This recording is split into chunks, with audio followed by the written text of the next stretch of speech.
me and my mom would fight and bicker a lot because like I would want to take the baby somewhere and my mom would tell me no because Edward did not have a license. So she would tell me like, well, your baby can go, but you can't go because you're not 18 yet.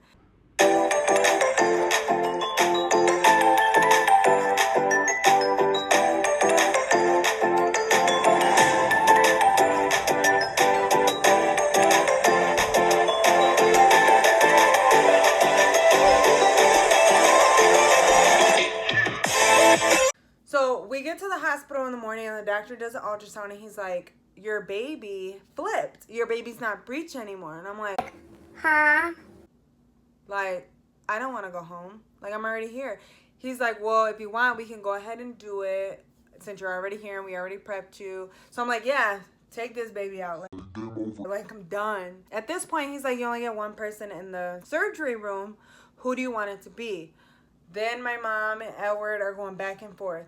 Edward's like, well, I think I should be in there because that's my girlfriend and that's my baby. And my mom's like, well, that's my baby. And what if this is a major surgery? What if something happens to my baby? Why this is going on and my grandbaby? And then he's like, well, that's my girlfriend. And they were just going back and forth, back and forth. So finally I was like, oh my God, you guys. Like, finally I said it. I was like, you know what?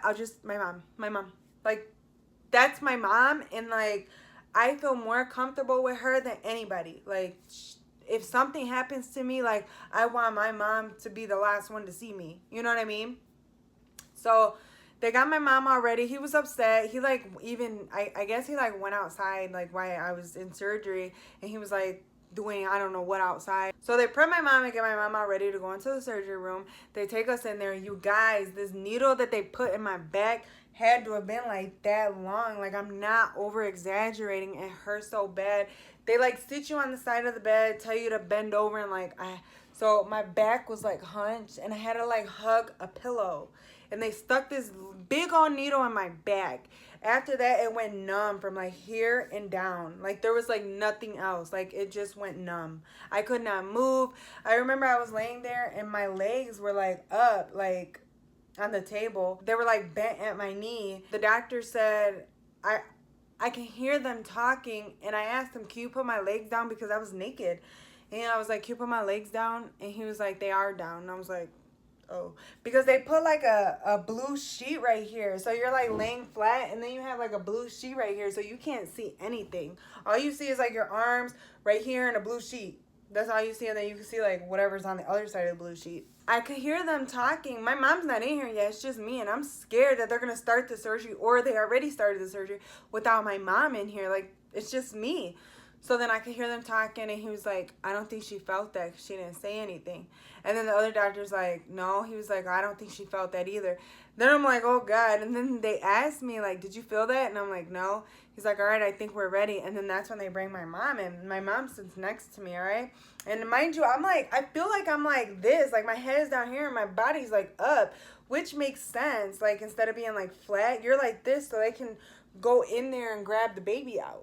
Instead of like digging down for the baby, like they just go in there and grab the baby from up and pull it down. So I'm pretty sure that I was like upside down a little bit, and then they like spread your arms out, like you're almost like on a cross. I remember I was having like so much trouble breathing. I felt like they were like pushing on my lungs, maybe when they were like trying to grab the baby out. I noticed now, and I've had 2 more C-sections since then. They've always given me oxygen. They didn't give me oxygen then. So maybe that's why I couldn't breathe. I have no idea. But the baby comes out. My mom cuts the umbilical cord. And they put the baby like right here. And I'm like crying my eyes out because this little baby's like me, you know. And then my mom's like crying. And then the doctor's like taking a picture of the 3 of us. And then like me and the baby. So after surgery's all done, having a baby 12 years ago is a little different than having a baby now. Now, a lot of places make you do skin-to-skin contact for like 2 hours. Nobody can see the baby for 2 hours. Like, that's just how they do things now. Back then, once you have your baby goes straight from inside you. They let you see your baby for a couple minutes, and then your baby goes straight to the nursery. They check your baby's weight and everything over in the nursery. So anybody can look through that window at the nursery and see your baby. Where I'm from in Chicago, they don't do that anymore. So luckily, Edward was able to see the baby. And as soon as they took me into recovery, Edward was able to go in there with me and see me. But apparently when they took the baby out, I guess that my friends were telling me that he was outside, so they had to like call him on the phone like, oh look, your baby's here, I'm looking at your baby. And then he like came inside. You gotta remember too, you guys, so he was 16, so he didn't have the mentality he has today. So it was hard to like trying to get him to grow up as well. That was like a whole nother story. He comes up, he sees the baby, they take me into recovery room, he comes up, he sees me. I was like sleeping the whole time. Honestly, I don't even know how long I was in recovery for. So the rest of that day is just a big blur to me because I was just so high off the medication that I was still numb. I remember doctors coming and checking on me. I remember I had visitors in and out. But I do remember Edward and my mom were still bickering back and forth. Like they wouldn't stop. Finally, my mom was like, you know what? I'm going to go home. I will see you and the baby whenever you guys get home. And I was okay with that. Edward ended up leaving me in the hospital anyways. He would like bring me food when I asked for it, but other than that, he was like in and out, like with his friends and I don't know who. I did have visitors come up, thank God, so I wasn't alone, and I would like talk to my mom on the phone and stuff. That's how my hospital stay went. Alright guys, so when we get home, remember my mom told me at the beginning of my pregnancy that she wasn't my free babysitter or anything like that. So I'm thinking, you know, I gotta do this on my own, which I pretty much did. I never asked her for help. Edward was still working the 2 jobs, so we never asked her for diapers or anything like that. But here I am with a newborn baby, and my first day home, I looked at her and I just started bawling. And I'm like, you're really mine. Like, there is no giving you back. Like, I can't just give you back to somebody. Like, you're stuck with me forever. I'm stuck with you forever. Like, it's going to be us. The first night home, I think Edward stayed the night with us. Thank God she was such a good baby because I didn't have any troubles. Like, she didn't keep me up all night or anything yet. She didn't cry a lot or anything like that. So the first few weeks was almost like a little baby doll. Like, I got to dress her up. I got to give her a bath. I got to do this. And then things got real. As she got to be like 3 months old, like her days and nights flipped. Like, she would be up all day and then sleep all night. I would be so exhausted. I never really like asked for help, but thankfully my mom and my sister did help me out. There would be times where like I would always wake up with her in the middle of the night by myself. But there were times where like I'd wake up in the morning and I'd think like, oh crap, I didn't even wake up all night. Did she cry? And I just didn't hear her. So then I would look in the crib and she'd be gone. I'd run to my sister's room and she'd be like sleeping in my sister's room with my sister or in my mom's bed. So like she must have like cried in the middle of the night and I was so tired that I like probably didn't hear her, or they were awake and I wasn't. So they just came in and grabbed her and put her to sleep for me so I can get some rest, which like I said, I'm very, very thankful for.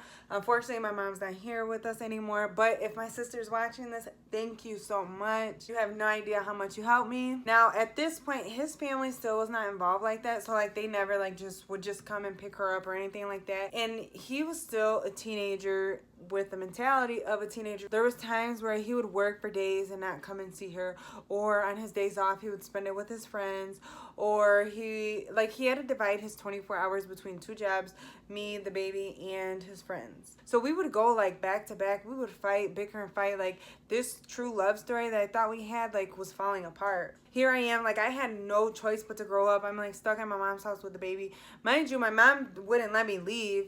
I'm like stuck at my house with the baby, and then he's out here like still living the life. Like I would get phone calls saying that